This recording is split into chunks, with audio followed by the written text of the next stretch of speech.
तो हम बात कर रहे हैं कि क्या 27 मंदिरों को तोड़कर, ऐसा खुद एएसआई के शिलालेख पर लिखा था, 27 जैन और हिंदू मंदिरों को तोड़कर कुतुब मीनार परिसर में कुव्वतुल इस्लाम मस्जिद को बनाया गया। विष्णु शंकर जैन ने इस मामले में एक याचिका लगाई है। हम उनसे यह भी सवाल पूछ रहे हैं कि गड़े मुर्दों को वो क्यों काट रहे हैं। विष्णु शंकर जैन जी मेरे साथ हैं, स्वामी जितेंद्रानंद सरस्वती जी मेरे साथ हैं, जाने माने हिंदू धर्मगुरु हैं। मेरे साथ इस वक्त विनोद बंसल जी हैं, नेशनल स्पोक्स पर्सन है विश्व हिंदू परिषद के। मौलाना सईदुल कादरी हैं, प्रेसिडेंट है कादरिया इंटरनेशनल के। मौलाना साजिद रशीदी हैं, प्रेसिडेंट है ऑल इंडिया इमाम एसोसिएशन के। एहतेशाम हाशमी जी हैं, पॉलिटिकल एनालिस्ट हैं।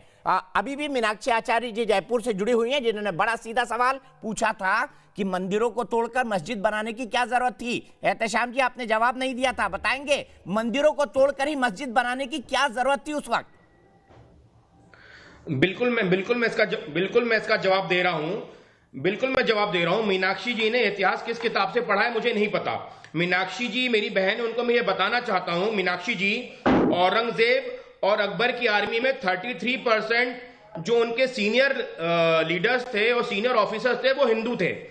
राजा सर, ये सवाल का जवाब नहीं है ना। राजा मान अगर आपको हिंदुस्तान में शासन करना है तो रखना पड़ेगा ना आपको हिंदुओं को। सर ये जवाब नहीं है आपके सवाल का। उनका सवाल कुछ दूसरा है, आप नहीं दे रहे जवाब। मौलाना साजिद रशीदी से पूछ लेता हूँ। मौलाना जी बताइए, ऐसे कैसे डिबेट होगी फिर? जिस आर्मी के पास हिंदू जनरल, अगर हिंदुस्तान में आपको शासन करना है तो हिंदुओं को सैनिक रखना होगा सर, रखना होगा आपको। हिंदू मंदिर तोड़े गए हैं, बिल्कुल। हिंदू क्या उस टाइम क्या आप कश्मीर का ले लीजिए, दीपक भाई साहब, कौन सी मानसिकता से कश्मीर में इतने सारे मंदिर तोड़े करता था, औरंगजेब के लिए काम करता था। 1990 के दौरान इतने सारे तोड़े गए, वो आपके जीते जी रहे तोड़े गए। एक मंदिर का नाम बताइए आप एक मंदिर का नाम बताइए जो कश्मीर में तोड़ा हो, बताइए आप एक मंदिर का नाम बताइए जो कश्मीर में तोड़ा हो, बताइए आप। गणेश मैं बता रहा हूँ मंदिर का नाम बताइए। एरिया में सुनो महाराज जी बता रहे हैं, महाराज जी बता दीजिए। मंदिर का नाम बताइए, मैं बता रहा हूँ ना। सबूत है आपके पास, दिखाइए। 535 मंदिरों की सूची आपको भेज दो और मैं कुछ बड़े मंदिरों के नाम बता रहा हूँ। महाराज जी बोल रहे हैं, प्लीज मीनाक्षी जी, महाराज जी बोलिए। एहतेशाम जी जवाब दे रहे हैं। महाराज जी आपको तोड़ा गया, कब तोड़ा गया बताइए। मैं बोल रहा हूँ मंदिर तोड़े गए। मार्तंड मंदिर श्रीनगर, मैं बता रहा हूँ। एहतेशाम साहब, मैं नाम बोल रहा हूँ, नोट करिए। एहतेशाम साहब आप नोट करें प्लीज। श्रीनगर का मार्तंड मंदिर जो हजारों वर्ष पुराना सूर्य मंदिर था, इसको 90 के दशक में तोड़ा गया है। दूसरा मंदिर मैं बोल रहा हूँ, नोट करिए, श्री शंकराचार्य मंदिर जो श्रीनगर के मध्य में डल झील के किनारे जो शंकराचार्य की पहाड़ी है, उस पहाड़ी के ऊपर बने मंदिर को छत बिछत कर दिया गया। वहाँ के रघुनाथ मंदिर में बम विस्फोट किया गया, रघुनाथ मंदिर को तोड़ा गया। मैं बता रहा हूँ 535 मंदिरों की सूची अभी हमने 6 महीने पहले गृह मंत्रालय को सौंपी है और कि इन लोगों ने तोड़े हैं हमारे इन मंदिरों को। मैं बड़े मंदिर बता रहा हूँ, ये सारे जिलों के नाम चेंज करने की कोशिश की गई। अनंतनाग का नाम बदल करके इस्लामाबाद, वहां के सारे पत्थरों पर लिखा गया। कहाँ थे आप? आपने कभी इन सवालों पर जवाब दिया क्या? आज आप जो हमसे पूछ रहे हैं, मैं कुतर्क नहीं करता, मेरा स्वभाव नहीं है, मैं किसी भी विषय पर बगैर सबूत के बात नहीं करता। और दीपक चौरसिया जी का जो शो है ये गंभीर लोगों का शो है। मैं इतना ही कहूँगा कि झूठे, तथ्यहीन और दूसरे आपकी पीढ़ी में, हमारी पीढ़ी में आप ही लोगों के चाहने वाले ये तालिबानियों ने उस बुद्ध की दुनिया की सबसे ऊंची प्रतिमा बामियान ने क्या बिगाड़ी थी, जिसको तालिबानी शासन में तोप लगा करके उड़ा दिया था। जिन तालिबानियों ने हिंदुस्तान के अपहृत विमान को अफगानिस्तान के काबुल के एयरपोर्ट पे बंधक बना करके रखा था। अरे ऐसी कौन से हम कैसे बात करें, कैसे विश्वास करें कि कौन सा? अरे आप ही लोग रो रहे थे मसूद अजहर को छुड़वाने के लिए अमृतसर में। अरे इन चैनलों पे जाने देने वाले कौन थे?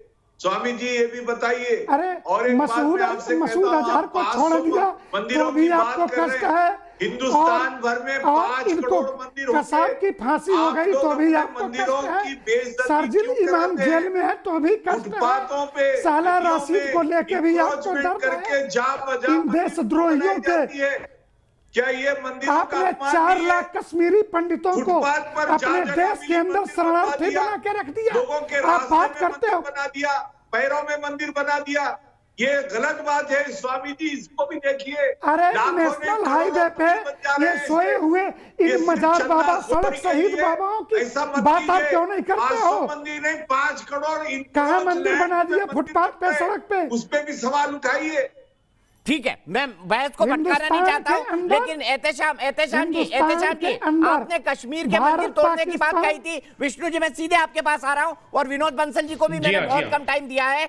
ये कश्मीर सरकार जी की हाँ। रिपोर्ट है जो उसने फाइल की मैंने है, नाम लेके उसके बता दिए। हिसाब से कश्मीर सरकार के हिसाब से 208 मंदिरों को पिछले 2 दशक में डैमेज किया गया है। ये कश्मीर सरकार की ऑफिशियल रिपोर्ट है जो उसने एक्सेप्ट किया है किसी लीगल अथॉरिटी के सामने। मैं आपको व्हाट्सएप कर देता हूं। लेकिन विष्णु शंकर जैन जी, आरोप अभी आप पर यही लग रहा है कि आप सोशल फैब्रिक को बिगाड़ रहे हैं। व्हाट्सएप कर दीजिए। और जब दीपक जी, 1991 में दीपक जी। एक वर्शिप एक्ट आ गया था, उसके बाद 93 में जो भी उसका कानून बना, उसके बाद इन विवादों को अब शांत नहीं हो जाना चाहिए। इन विवादों को उठा कर क्या हम तो मौलाना साजिद रशीदी, सईदुल कादरी जी या एहतेशाम भाई की मदद ही कर रहे हैं ना, ऐसा करके कि भाई ये भी उठाएं कि भाई हिंदू हेट्रेड का एजेंडा चला रहे हैं।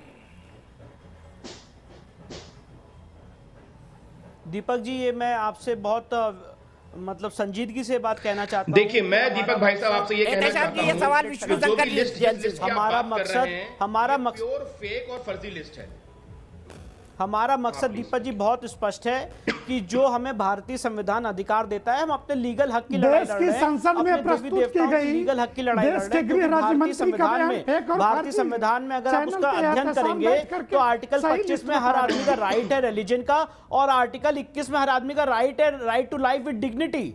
तो हमें डिग्निटी कहां से मिलेगी जब हमारी देवी देवताओं की कटी कटी मूर्तियां रखी हुई हैं। और मैं आपसे एक बात और पूछना चाहता हूं दीपक जी, जो हिंदुस्तान के मुझे लगता है हर आदमी के दिल में छुएगी, गांव देहात में, क्योंकि मैं जमीन से जुड़ा हुआ आदमी हूं, रोज वकालत में रहता हूं, रोज केसेस देखता हूं।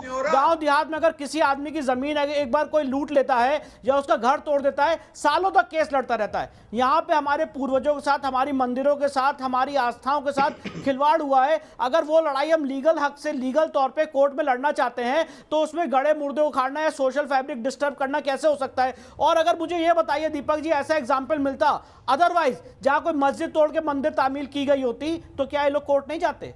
आज अगर हम कोर्ट गए हैं इंडियन संविधान आने के बाद, भारतीय संविधान आने के बाद, तो सवाल हमसे पूछे जा रहे हैं कि हम सोशल फैब्रिक डिस्टर्ब किया है। 1992 भैया, में तोड़ा, 6 दिसंबर को तोड़ा। बाबरी मस्जिद को हमने नहीं तोड़ा, बाबरी मस्जिद को नहीं तोड़ा, सुप्रीम कोर्ट ने कंटेंट होल्ड है, किया है। कंटेंट अगर आप है। सुप्रीम कोर्ट के ये जजमेंट का ध्यान एजेंडा रखो, पढ़ेंगे, भगवान उसमें स्पष्ट श्री रूप से राम लगा है की कि वही जन्मभूमि जगह को थी तोड़ के- जहाँ भगवान राम पैदा हुए लेकिन थे। विष्णु जी, एक सवाल और मैं संक्षेप में जवाब चाहूंगा। आप तो इतिहास को बदलना चाहते हैं। हमने बचपन से यही पढ़ा कि कुतुबुद्दीन ऐबक ने कुतुब मीनार बनाया, आप कह रहे हैं कि वो ध्रुव स्तंभ था, वराहमिहिर ने बनाया। अब इस इतिहास को कैसे बदला जाए, ये भी तो एक प्रश्न है।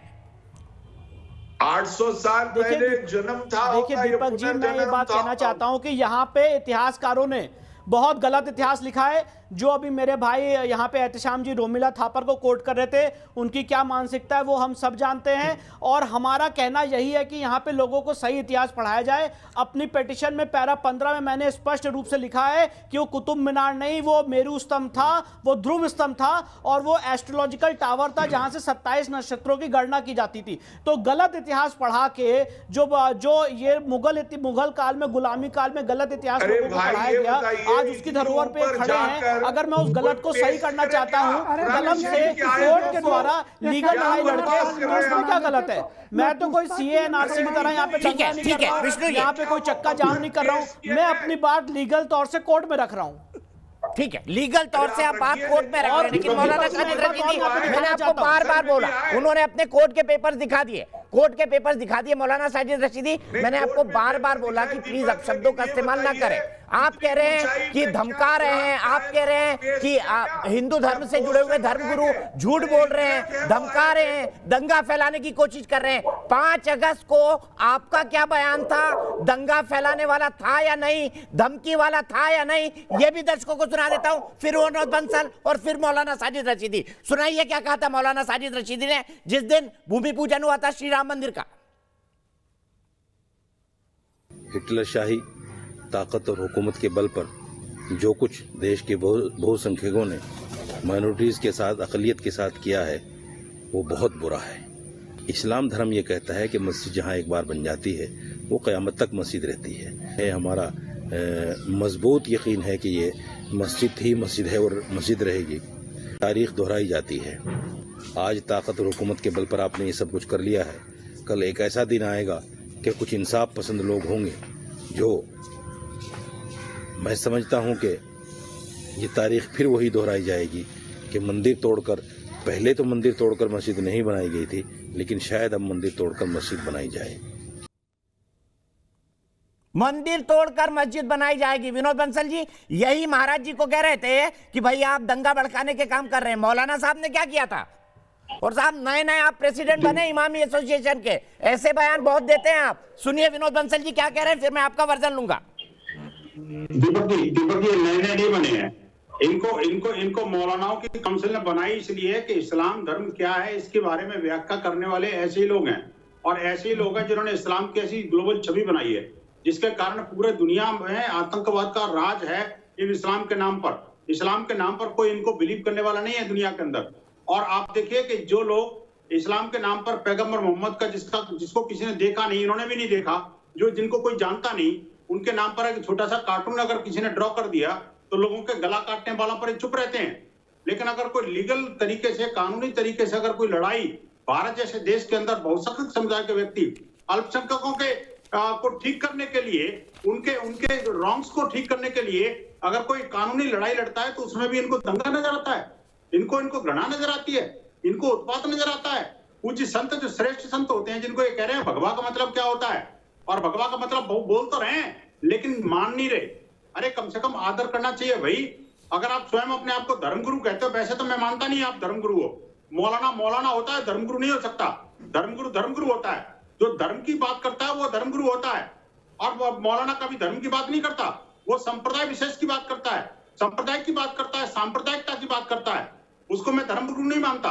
अगर कोई इसको धर्मगुरु कहता है या कोई अपने आप को उसको धर्मगुरु बोलता है तो सच बिल्कुल स्पष्ट रूप से गलत है। मौलाना होता है और धर्मगुरु होता है। पूज्य संतों के बारे में, श्रेष्ठ संतों के बारे में प्रातः वंदनीय होते हैं, इनके बारे में इस तरह की नीच भाषा का प्रयोग करना मुझे लगता है शोभा नहीं देता। मैं ऐसी डिबेट में कभी पार्टिसिपेट नहीं करता इस तरह के लोगों का, और खासकर ऐसे लोग जो राम जन्मभूमि के बारे में इस तरह की विचार रखते हो, जो लोग देश के मुसलमानों को भड़काने की कोशिश करते हो हमेशा। ठीक है मौलाना जी, क्या आपका बयान वो नहीं था जो आप दूसरों पर आरोप लगा रहे थे? आप कौन से दूध के धुले हुए हैं? दूध के नहीं, आग तो यही भड़काते हैं। अब सुनिए मेरी बात। कुछ संत कभी कोई आग नहीं भड़काते। सुनिए मेरी बात सुनिए। मेरा ये बयान मैंने आज तो दिया नहीं, ये बयान इसको दिए हुए कई महीने हो गए। आदेश का उल्लंघन नहीं है। अगर ये मेरा बयान देशद्रोही बयान है, अगर ये मेरा बयान नफरत भड़काने वाला है, अगर ये मेरा बयान हिंदू मुस्लिम कराने वाला है, तो आज तक इसको चैलेंज क्यों नहीं हुआ? दर्शकों ने नहीं आज तक इसको चैलेंज क्यों नहीं हुआ? नंबर एक। लेकिन अरे सुनो यार विनोद बंसल, मैंने सुना है तुम्हें, सुनो। मौलाना जी गनीमत ये है कि हिंदू समाज है ये। अगर किसी इस्लाम के अरे सुनो, बोल दिया होता तो आपका गला सेट हो गया होता अभी तक। क्या बात कर रहे हो यार दीपक भाई, क्या है ये? ठीक है मौलाना जी, बोलने का वक्त मिला था, आपने गंवा दिया। अफसोस मेरे पास वक्त कितना ही है। मैं अपने देश की बहस में पोलिंग क्या हुई है वो बता देता हूं। लेकिन मौलाना साजिद रशीदी, दूसरों के घर, जब आपके खुद के घर कांच के हो तो दूसरों पर पत्थर नहीं फेंकना चाहिए। मौलाना साजिद रशीदी, मेरी आपको यही सलाह है। आपका घर भी कांच का है, मानिए इस बात को। दर्शक क्या कहते हैं देश की बहस के, ये बता दीजिए। देश की बहस में हमारा आज का सवाल क्या था? क्या इतिहास में हुई भूल को सुधारा जा सकता है? हाँ कहना है 98% लोगों का और नहीं 2% का। फिलहाल एक ब्रेक के बाद हमारी आएगी स्पेशल इन्वेस्टिगेशन 9:58 पर। ब्रेक के तुरंत बाद मत हो निराश, 19 लाख नौकरियां एक साथ। कहां आपको नौकरी मिल सकती है दिखाएंगे ब्रेक के बाद।